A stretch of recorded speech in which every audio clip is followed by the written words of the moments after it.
Hello दोस्तों and welcome to mostly your channel.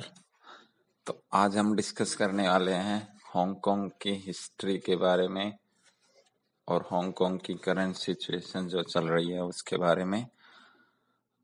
तो सबसे पहले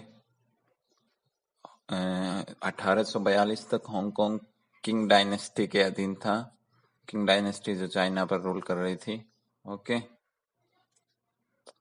उसके बाद 1842 में जो फर्स्ट ओपियम वार हुआ था उसमें ट्रीटी ऑफ नैनजिंग, जिसमें ब्रिटेन जीता था, उसमें ट्रीटी ऑफ नैनजिंग के बाद ये ब्रिटेन के पास चला गया था 1842 में। ओके, और ये 1842 में इतना इतना एरिया ब्रिटेन के पास गया था, ये वाला। ओके, पूरा हांगकांग नहीं गया था। इसके बाद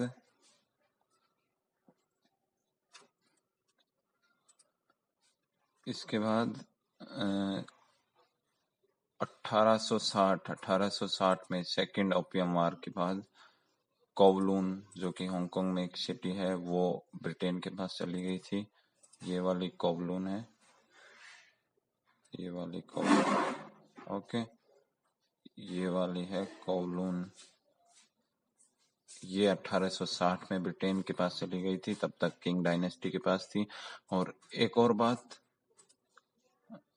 हालांकि ये किंग डायनेस्टी जो थी ये 1916 तक थी मेनलैंड चाइना में, लेकिन फर्स्ट ओपियम वार में हारने के बाद इसे 1842 में ही हांगकांग को देना पड़ गया था वापस नहीं, हांगकांग को ब्रिटेन को देना पड़ गया था।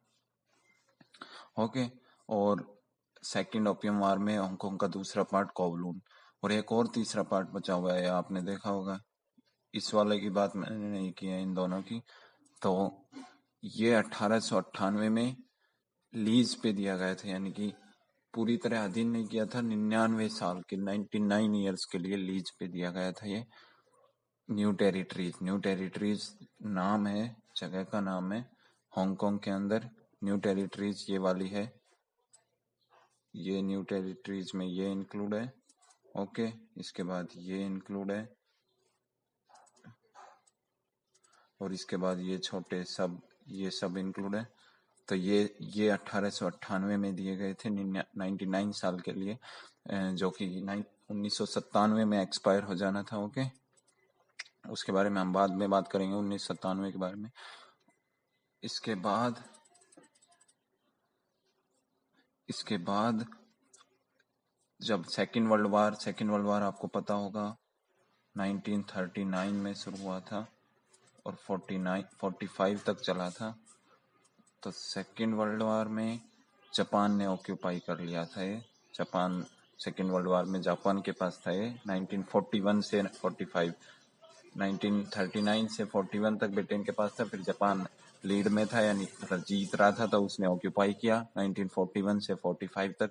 फिर 45 में जापान हार गया तो वापस ब्रिटेन के पास चला गया। इसके बाद वापस ब्रिटेन के पास चला गया। ओके, वापस ब्रिटेन के पास चला गया। फिर 1984 में ब्रिटेन और चाइना में आपको पता है, चाइना में 1949 के बाद से कम्युनिस्ट पार्टी आ गई थी। तो 1949 के बाद कम्युनिस्ट पार्टी आ गई थी। तो 1984 यानी 1984 में ब्रिटेन और चाइना के बीच में डिक्लेरेशन हुई कि हम ये 99 ईयर्स पूरे होंगे 1997 में। तब से 1 जुलाई 1997 से हांगकांग जो है वो चाइना का पार्ट बन जाएगा, लेकिन कुछ शर्तें माननी पड़ेगी जो 1984 वाली डिक्लेरेशन में दी गई थी। फिर इस डिक्लेरेशन के आधार पर चाइनीज कम्युनिस्ट पार्टी ने हांगकांग बेसिक लॉ, जो कि 1990 में अडॉप्ट किया गया था, लेकिन फोर्स में आया था 1997 में, ये अडॉप्ट किया था, ये पास किया था। इस बेसिक लॉ के अंदर बहुत सारे प्रोविजंस थे, जैसे कि civil liberties, fundamental rights, for example right to speech and expression, जो कि आपको पता होगा मेनलैंड चाइना के अंदर नहीं है, वहाँ पे कम्युनिस्ट पार्टी है और वहाँ पे वो नहीं है सिविल लिबर्टीज। ओके, और इन दोनों डिक्लेरेशन और लॉ के मुताबिक 1997 में फाइनली हांगकांग चाइना में इंक्लूड हो गया, सीड हो गया। Special autonomy, China mainland China की तरह नहीं था, उसमें ऑटोनॉमी रहनी थी और वो रहनी थी इस डिक्लेरेशन के आधार पर 50 साल के लिए, जो कि इस डिक्लेरेशन में ही दोनों ने वेरीफाई किया था, चाइना और ब्रिटेन ने, कि 50 साल के लिए यानी कि 2047 के तक स्पेशल एडमिनिस्ट्रेटिव रीजन रहेगा ये चाइना का, special administrative region. Okay, special administrative region रहेगा और ये स्पेशल एडमिनिस्ट्रेटिव रीजन इस सिस्टम पर आधारित होगा, वन कंट्री टू सिस्टम्स, यानी कि कंट्री एक ही होगी चाइना और सिस्टम्स दो। हांगकांग अपना अलग एडमिनिस्ट्रेशन चलाएगा, चाइना अपना अलग, और हांगकांग को बहुत सारी लिबर्टीज और अधिकार दिए हुए थे। ओके, तो ये तो थी हिस्ट्री जो कि 2047 को एक्सपायर हो जानी थी। लेकिन अब आगे देखते हैं प्रॉब्लम क्या हुई, जो अभी इतने सारे प्रोटेस्ट न्यूज में आ रहे हैं। 2019 में भी बहुत सारे थे और अभी भी 2020 में भी, तो इनके बारे में अभी देखते हैं हम।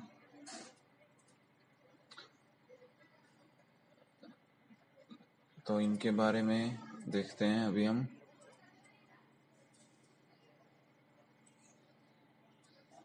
ओके, तो जो वो 1990 में यानी 1990 में जो अडॉप्ट किया गया था बेसिकला, जो 1997 में जो फोर्स में आया था, मैंने आपको बताया था उन्होंने सिविल लिबर्टी दी थी, fundamental rights like right to speech and expression, right to life and liberty. Okay, Hong Kong के सिटीजन्स को, ये मेनलैंड चाइना वालों को नहीं था।